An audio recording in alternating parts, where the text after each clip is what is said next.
पिछले वीडियो में हमने देखा कि कैसे अष्टावक्र राजा जनक को आत्मबोध का ज्ञान देते हैं, आत्मबोध के बारे में बताते हैं और तत्काल ही राजा जनक भी आत्मबोध की घोषणा कर देते हैं। वो कह देते हैं कि हाँ, मैं वास्तव में मुक्ति हूँ और पता नहीं कैसे अब तक बंधन में बंधा हुआ था। तो अब आगे इस वीडियो में हम ये देखते हैं कि कैसे अष्टावक्र उन्हें बताते हैं कि आत्मबोध जिसको हो गया है उसके लक्षण क्या हैं, ताकि राजा जनक अब भ्रमित ना हो और आत्मबोध के बाद भी किन किन बातों से अष्टावक्र को आश्चर्य होता है कि कैसा कैसा लक्षण आत्मबोध के बाद भी व्यक्ति करता है, मुक्त व्यक्ति भी करता है जो मुक्ति की कामना करने वाला है। तो इन सबको आगे जानते हैं। अष्टावक्र यहाँ पे कहते हैं कि आत्मा को अविनाशी और एक जान लेने पर आत्मज्ञान से युक्त धीर पुरुष को धन कमाने में रुचि कैसे रह सकती है। ये भी उनके लिए एक आश्चर्य की तरह देखते हैं वो इस बात को। फिर वो कहते हैं कि जैसे सीप में चांदी का भ्रम होने पर लोभ उत्पन्न हो जाता है, वो इस संसार की तुलना सीप से करते हैं और न सामान्य व्यक्ति की तुलना उसकी दृष्टि दोष दृष्टि से करते हैं, जिससे वो सीप में चांदी देख के भ्रमित हो जाता है। लेकिन जिसने ये जान लिया कि संसार सागर में तरंगों की तरह प्रकट होता है, वो मैं ही हूँ, यह जानकर फिर दीन की तरह क्यों दौड़ते हो। उसकी सारी कामनाएं स्वतः ही मिट जाती हैं। तो इस तरह से वो बताते हैं। फिर वो कहते हैं कि आत्मा को शुद्ध चेतन और अत्यंत सुंदर सुनकर भी इंद्रिय विषयों में आसक्त होकर मलिनता को कैसे प्राप्त हो जाते हो। यानी कि जो इन सब बातों को जान लेता है वो फिर और विषयों में नहीं पड़ता है। फिर वो बताते हैं कि किन किन व्यवहार से किस किस व्यवहार से एक आत्मज्ञानी का कैसा कैसा व्यवहार होता है, जिससे कि उन्हें आश्चर्य होता है अष्टावक्र को। तो वो कहते हैं कि सब प्राणियों में आत्मा है और आत्मा में ही सब प्राणी। जानने वाले मुनि की भी यदि ममता बनी रहे तो यह आश्चर्य की बात है। ममता को भी वो कहते हैं कि वो भी समाप्त हो जाती है, और अगर फिर भी वो दिखाई दे किसी मुनि में ये सब मुक्ति का ज्ञान पाने के बाद भी, तो यह भी आश्चर्य है। फिर वो कहते हैं परम अद्वैत में स्थित और मोक्ष के अर्थ को जानने वाला भी कामनाओं में विचलित होता है, यह भी आश्चर्य है। ज्ञान के शत्रु काम को अंत समय के निकट पहुंचकर भी चाहना, जबकि उसे धारण करने की शक्ति भी नहीं बची, यह भी आश्चर्य है। वो कहते हैं कि कामनाएं अंत समय में भी व्यक्ति को अपनी ओर खींचती हैं और व्यक्ति कैसे उन्हें चाहता है और उनकी पूर्ति करना चाहता है अंत समय में यह जानने के बाद भी कि अब कुछ भी श्रेष्ठ नहीं बचा है, मेरे में शक्ति भी नहीं है उनको पूरा करने की, यह भी एक आश्चर्य है। फिर वो कहते हैं कि यहाँ और परलोक से विरक्त, नित्य अनित्य का विवेक और मोक्ष की कामना रखने वाला व्यक्ति भी मोक्ष से डरता है, यह भी आश्चर्य है।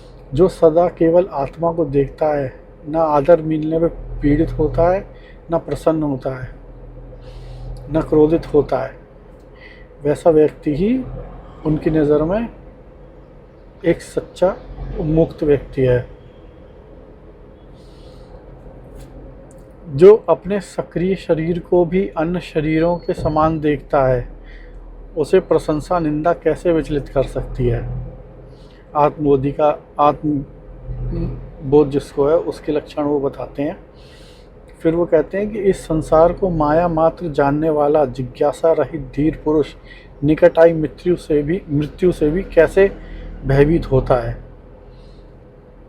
फिर वो कहते हैं निराशा में भी जिसकी बुद्धि इच्छा रहित है और आत्मज्ञान से तृप्त है, उस महात्मा की तुलना किससे की जा सकती है। वो मतलब सबसे ऊपर स्थान देते हैं उसको। फिर वो कहते हैं दृश्यमान संसार को स्वभावतः ही असत्य जानने वाला धीर पुरुष यह ग्रहण करने योग्य है, यह त्यागने योग्य है, ऐसा क्या देखता है। अंतःकरण से राग द्वेष को त्यागे हुए द्वंद्व रहित और निराशीष व्यक्ति के लिए स्वतः आए भोग न सुख देते हैं न दुख देते हैं।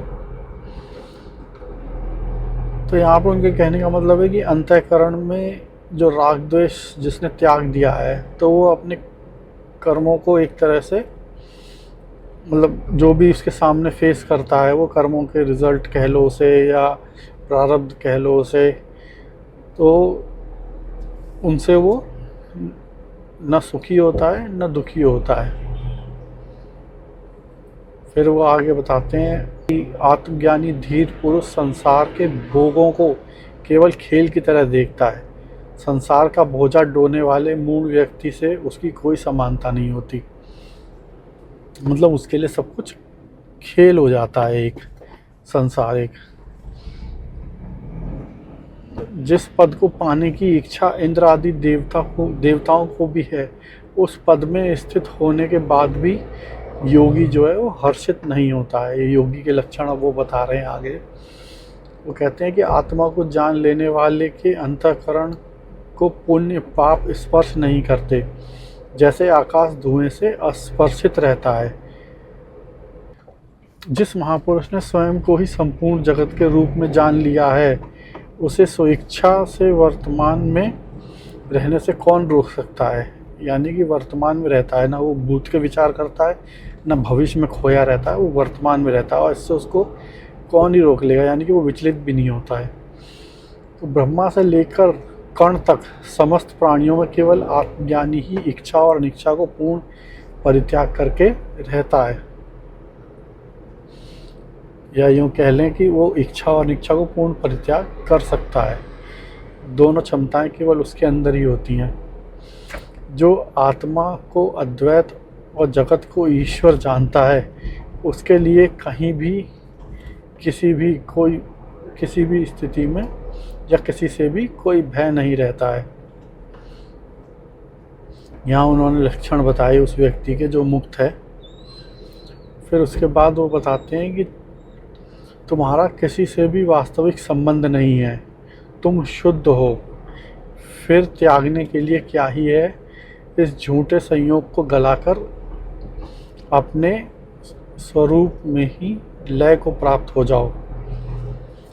वहाँ एक एक करके ये बता रहे हैं कि अब तुम्हें क्या करना चाहिए, सही दृष्टि क्या है मुक्ति के बाद। वो कहते हैं जैसे समुद्र से बुलबुले उठते हैं, वैसे ही ये संसार एकमात्र आत्मा से उत्पन्न होता है।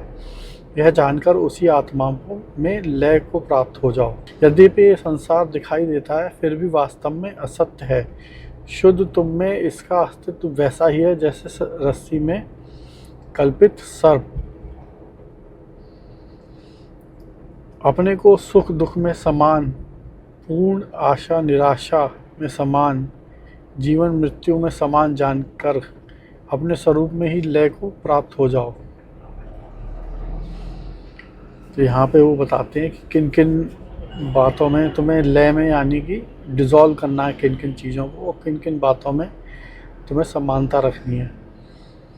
फिर वो आगे बताते हैं कि तुम्हारा आउटलुक कैसा हो। एक तरीके से वो कहते हैं कि आकाश, ये जानो कि मैं आकाश के समान अनंत हूँ और यह जगत घड़े के समान सीमित है। इसमें ना कुछ त्यागने योग्य है ना ग्रहण करने योग्य है। बस इसी बात में लय हो जाओ, डिज़ोल्व हो जाओ, यानी कि इसी ज्ञान से। मैं महासागर के समान हूँ और यह संसार उसकी तरंगों के समान है। यही सत्य का बोध है। इसमें न कुछ त्यागने योग्य है न ग्रहण करने योग्य है, केवल लय हो जाओ। तो यहाँ पे वो बता रहे हैं कि क्या क्या किस किस बात में डिज़ोल्व हो जाना है, और एक के बाद एक वो बता रहे हैं किस किस में लय हो जाना है, मतलब वही डिज़ोल्व हो जाना है। वो ये कहते हैं कि यह संसार मुझ में वैसे ही कल्पित है जैसे सीप में चांदी। यह जान लेना ही ज्ञान है, न त्याग न ग्रहण, केवल लय। मैं सभी प्राणियों में हूँ और सभी प्राणी मुझ में हैं। यह बोध ही ज्ञान है। इसमें ना कुछ छोड़ना है ना कुछ पकड़ना, बस लय।